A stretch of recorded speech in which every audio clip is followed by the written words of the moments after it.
Kementerian Pertahanan Rusia baru-baru ini merilis sebuah video yang menunjukkan seperti apa perawatan peralatan militer mereka. Rekamannya diunggah di akun Telegram @MUDRusia pada Sabtu 3 Februari 2024. Perbaikan peralatan yang rusak di arah selatan Donetsk tidak berhenti semenit pun. Personel militer kelompok pasukan timur bekerja dalam beberapa shift untuk mempercepat proses pemulihan kendaraan tempur semaksimal mungkin. Seperti yang terlihat dalam rekaman, bengkel tersebut melakukan perbaikan kecil, pemeliharaan, dan pergantian lengkap komponen dan rakitan yang rusak. Diketahui butuh waktu sekitar 2 hari untuk memperbaiki 1 unit peralatan. Kemudian kendaraan tempur tersebut dijalankan, diuji di tempat latihan dan dikembalikan ke garis depan. Video ini viral dan menuai beragam komentar dari warganet.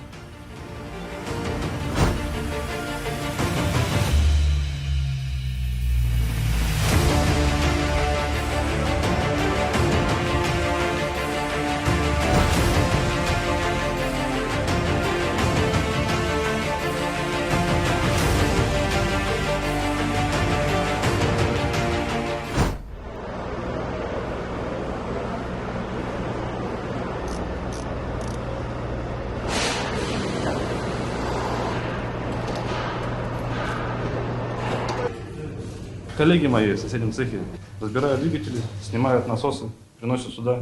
Мы их моем, производим дефектовку, выявляем причины неисправности, ремонтируем, настраиваем, подаем обратно. Запускаются, машины едут. Здесь получается станок для танковских, БМП, КАМАЗ, Урал. Получается вся военная техника здесь ремонтируется. Сейчас это ТНВД НК-12 танкового двигателя. Сейчас мы сможем его даже запустить, проверить, показать, как работает сама ночь.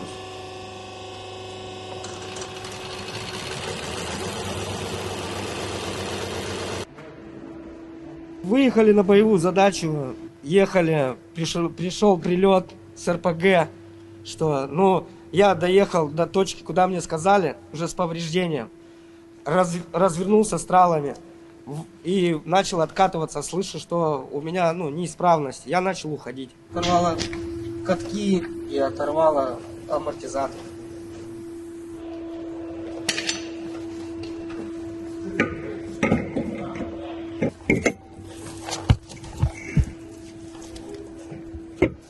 Download Tribun X sekarang, menghadirkan lokal menjadi Indonesia.